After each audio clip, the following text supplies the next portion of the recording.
Cette année, cela fera 80 ans que nos agriculteurs adhérents ont décidé de se réunir autour d'une structure commune, celle du groupement régional des centres d'études techniques agricoles de l'Île-de-France. À l'occasion de cet anniversaire, nous voulons mettre en lumière des acteurs de notre association qui ont bâti des projets innovants.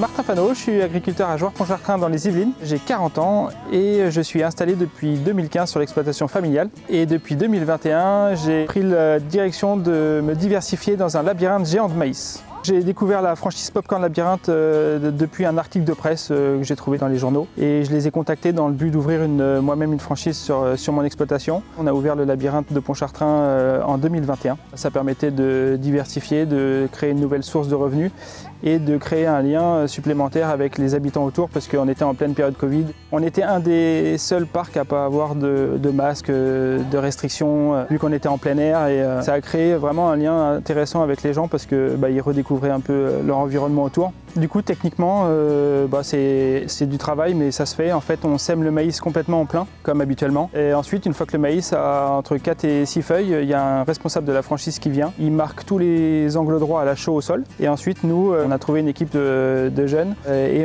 pendant 4 heures de temps, on arrache à 5 personnes les 5 km du tracé. Puis, une fois que le maïs se fait entre 1 mètre, 1 mètre 50, on commence doucement l'installation. Donc là, il faut compter par labyrinthe, aller entre 120 et 130 trous à faire au sol, parce qu'on installe tous les panneaux signalétiques. À l'intérieur du labyrinthe, vous allez trouver des jeux en bois. Donc à chaque fois, c'est des panneaux, c'est des poteaux en plus. C'est des énigmes à résoudre donc pour les plus grands. Donc là, pareil, cette installation, elle se fait au courant du mois de juin. Et puis l'ouverture se fait après du labyrinthe tout début juillet aux vacances scolaires.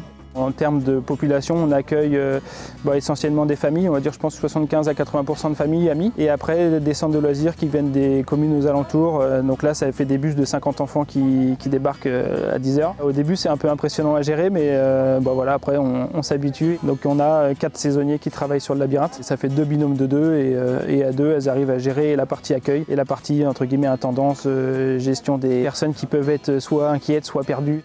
Mais on n'a jamais réellement perdu quelqu'un. On est ouvert 7 jours sur 7 pendant toutes les vacances scolaires. Ça fait 76 heures par semaine puisqu'on a 2 nocturnes en plus qui sont les vendredis et samedis soirs. Il y a les mêmes activités mais à la frontale, complet, dans la nuit totale, dans le labyrinthe. C'est une ambiance complètement différente, ça amuse beaucoup les gens. Et on fait aussi des soirées à thème où là, le labyrinthe est infesté de zombies et c'est complètement une autre clientèle et c'est des soirées où tout le monde s'amuse aussi, quoi.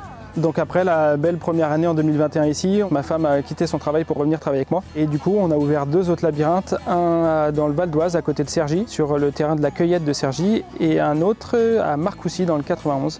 Du coup, là, on a 3 labyrinthes, donc notre période du mois de juin, elle est très chargée. Elle était déjà chargée, mais elle l'est encore plus. Mais voilà, on a 12 saisonniers, donc on passe un mois de juillet-août qui est assez dense. On arrive à faire entre 10 et 12 000 visiteurs par parc et par an. Donc c'est très gratifiant pour nous ce qu'on fait et puis c'est intéressant. Et ce qui est aussi intéressant grâce à la franchise, c'est que les jeux changent tous les ans, les tracés aussi, et petit à petit il y a des axes d'amélioration, des soirées à thème qui changent et en fait les gens viennent se perdre tous les ans mais différemment, quoi.